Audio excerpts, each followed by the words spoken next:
Boas-vindas a mais uma análise do nosso material base. Hoje a gente vai mergulhar fundo num tema que é pura sobrevivência: a estrutura operacional de vendas. Chega de cruzar os dedos e torcer para o cliente pagar no final do mês, né? O nosso foco aqui vai ser construir um método operacional blindado, um verdadeiro manual prático para garantir o dinheiro no bolso de quem presta serviço autônomo. É a hora exata de trocar aquela esperança cega por segurança jurídica de verdade. Vamos lá?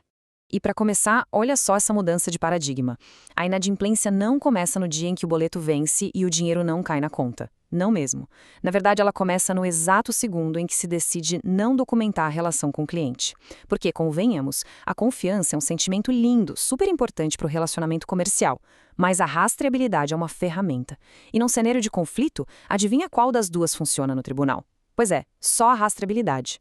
Bom, para construir esse método blindado, a gente vai passar por 6 etapas fundamentais. Anota aí. 1. A anatomia do calote. 2. A hierarquia da prova. 3. Produzindo provas incontestáveis. 4. O fluxo de negociação ideal. 5. O poder do aceite formal. E, por fim, o número 6. O escudo operacional definitivo. Então, seção 1. A anatomia do calote e como a informalidade favorece o inadimplente. É o seguinte, um calote bem-sucedido quase nunca é um crime arquitetado com um plano mirabolante. Na grande maioria das vezes, é puramente uma ação oportunista. Ela nasce justamente ali, naquelas brechas e espaços vazios deixados por acordos feitos de boca, sabe? Quando a gente trabalha na informalidade, o ambiente acaba jogando no time de quem não quer pagar. Sem aquelas regras claras no papel, o escopo do serviço começa a ser contestado sem métricas, os prazos de repente são esquecidos e o preço, claro, passa a ser questionado. Aquela velha história de mas não foi bem isso que a gente combinou. A disputa vira um cenário super frágil de palavra de um contra a palavra do outro. E vamos ser sinceros, a memória humana nunca, jamais vai servir como uma prova incontestável. E tem mais um ponto de extrema vulnerabilidade, que é o fluxo financeiro. Receber pagamentos sem deixar um rastro claro cria uns pontos cegos perigosos demais. Por exemplo, receber dinheiro em espécie sem dar recibo, ou aceitar aquele Pix ou transferência avulsa sem identificar qual é o serviço na descrição, isso é um tiro no pé. O inadimplente pode simplesmente apresentar um comprovante isolado de um pagamento parcial e alegar para o juiz que quitou a dívida inteira. E sem organização a gente fica sem ter como provar o contrário. Indo agora para a seção 2, a hierarquia da prova, entendendo os instrumentos jurídicos. Para a gente sair dessa zona de risco da informalidade, é fundamental entender uma coisa: nem todo documento tem o mesmo peso perante a lei. É como se fosse um jogo de cartas, onde algumas valem muito mais do que outras. O poder jurídico de um documento escala muito rápido dependendo do que a gente usa. Dá uma olhada, uma simples conversa jogada ao vento tem uma força super baixa e quase não deixa a gente tomar uma ação formal. Um recibo já melhora, eleva para uma força média.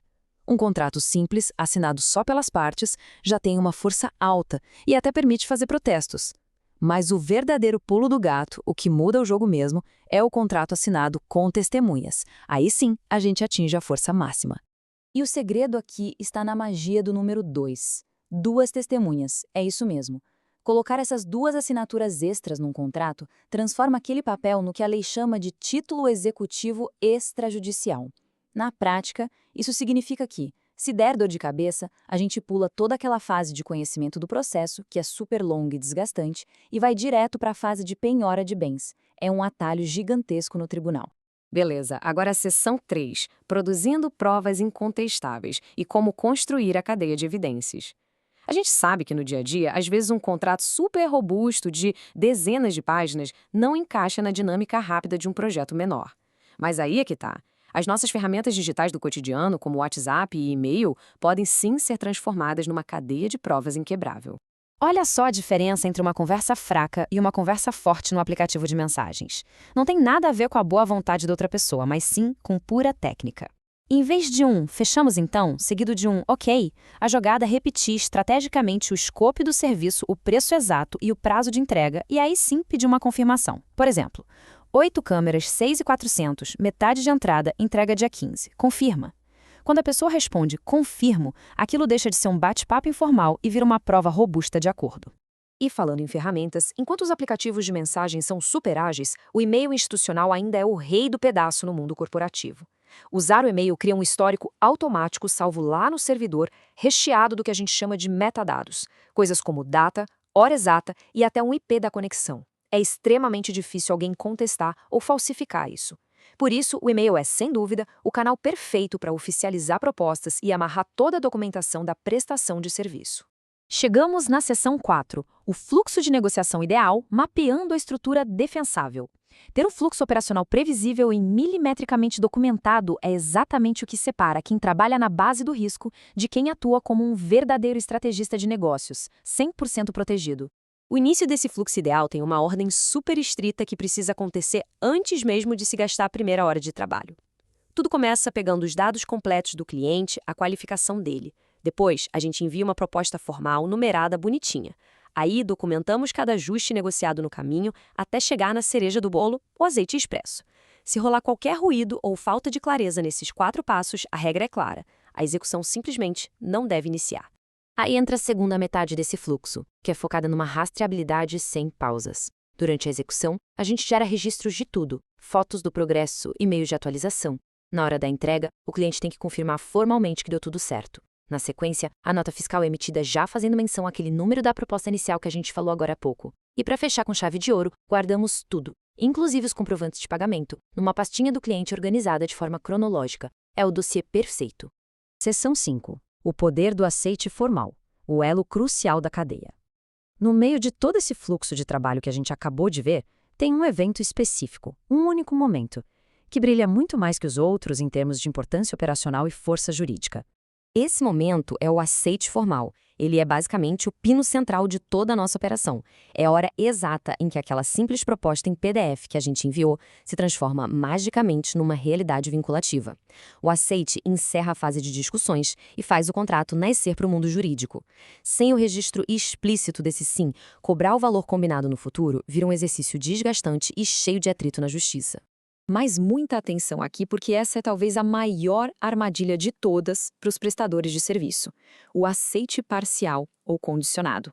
A gente nunca, de jeito nenhum, deve começar um trabalho com base naquele famoso "pode começar, mas depois a gente acerta o valor do item 3". Isso é um perigo.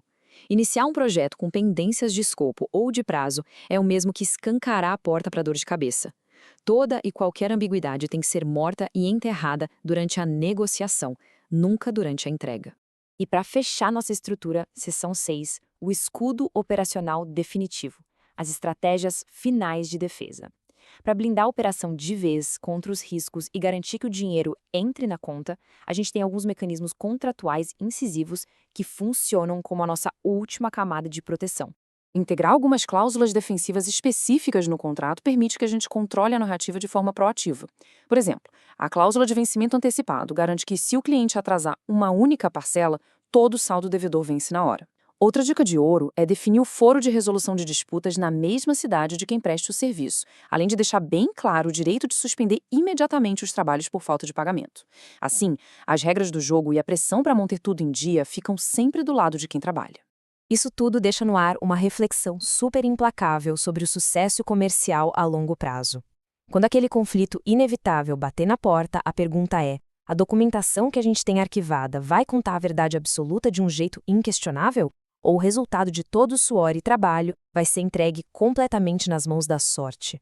A verdade é que a organização deixou de ser burocracia chata faz tempo. Hoje, ela é a garantia definitiva de sobrevivência no mercado. Um grande abraço e até a nossa próxima análise.